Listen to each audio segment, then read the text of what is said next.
Hello, Bethel Park Elementary students. I am Mr. Joseph Villani. I'm the high school principal here at Bethel Park, and I'm very excited to join you guys today to read a bedtime story.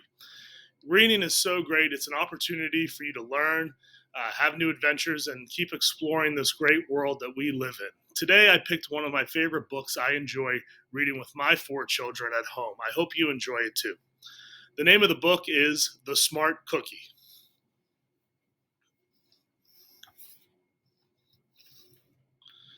Hopefully, you guys can see this. There we go. Greetings. I am Cookie. I live in a bakery on a street corner near a river. Come on in. Welcome to our little community. It is a warm and supportive place to spend some time. Pretty fantastic, eh?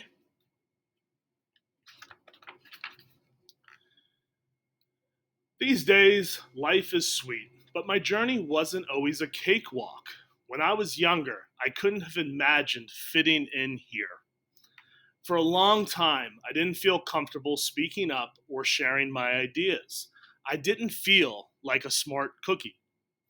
I wanted to be a cookie who knew all the answers, a cookie who felt confident in a group, a cookie who said aha when solving a puzzle, like this aha. Looking back, I had some trouble in my early days. I went to school in a gingerbread house.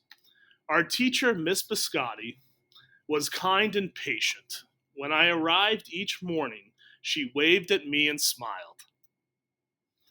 But I didn't get the best grades. And I never raised my hand because I couldn't think of the answers fast as others. And I was the last to finish most tests.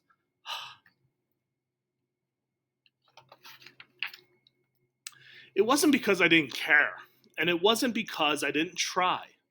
Sometimes I'd get distracted and mess up, even though I knew the material. Those were the most frustrating moments of all. Once I misspelled the word dough. That was rough. Another time I added when I meant to subtract. Occasionally, we had a lesson where I had absolutely no idea what was happening. I just couldn't keep up. I imagined that my desk was a raft and that I was completely lost at sea, because that's what it felt like.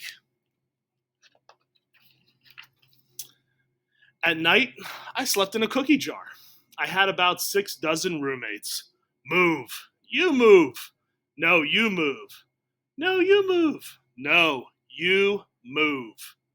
I'd stay awake and stare out the window and worry. And it went this way day after day after day.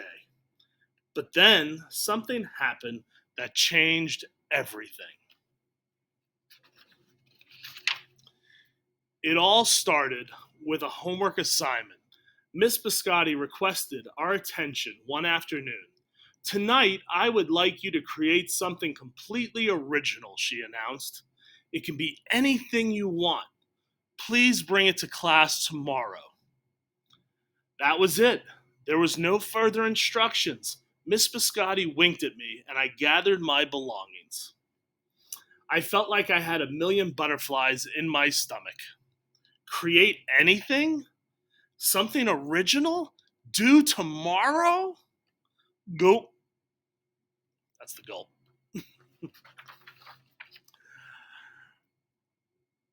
When I got home, I immediately went to work. At first, I tried a cooking project. The results were half baked. Next, I tried to hammer and nail something. It splintered immediately. Then I tried making a sculpture. It was a complete bust. I wondered if I was about to fail yet another assignment. I was stuck. I stared out the window and I watched the rain hit the river.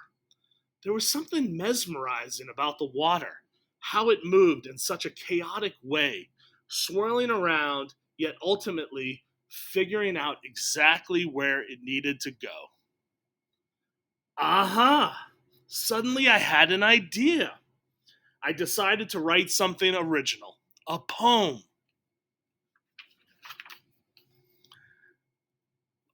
I came up with a title based on how I was feeling. My crummy days. After that, the rest of it seemed to fall in place. I wrote and I wrote. I lost track of time. An hour went by in a flash. I said when I finished.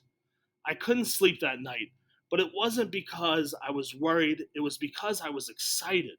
I felt like I had really accomplished something. I felt smart.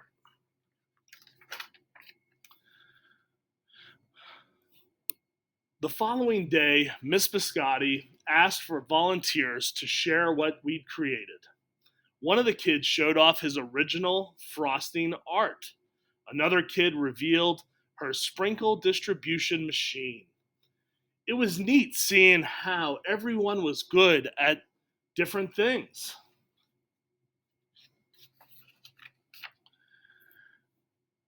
Finally, Miss Biscotti turned to me. Would you like to share anything? She asked. I gulped. I thought I'd probably crumble under the pressure. But I made my way to the front of the classroom. I noticed my hands were shaking and my mouth went dry.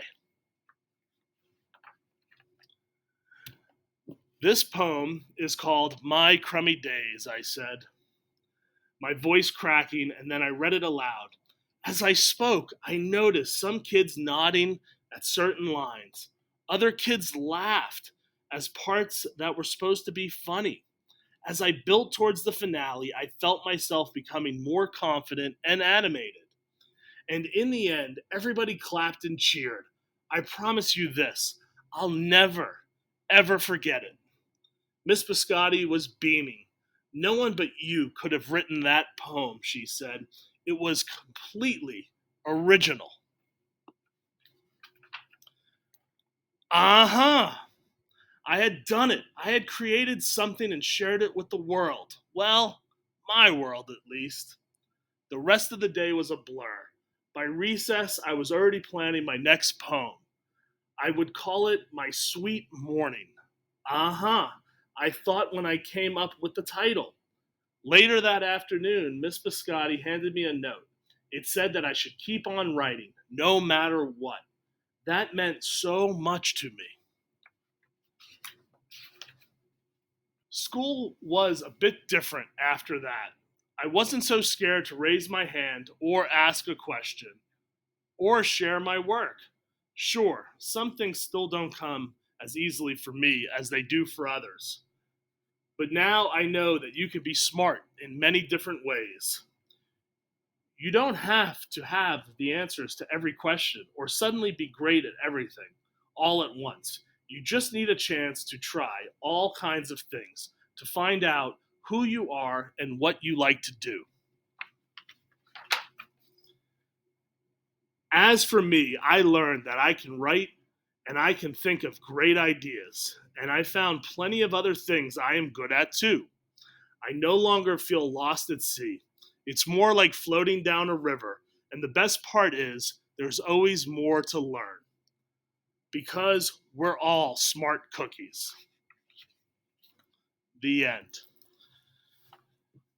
Students at Bethel Park, I hope you enjoyed that story, The Smart Cookie. It's one of my favorite books, again, that I read with my students. And I hope you take that positive message away. You are all amazing and good and perfect at different things.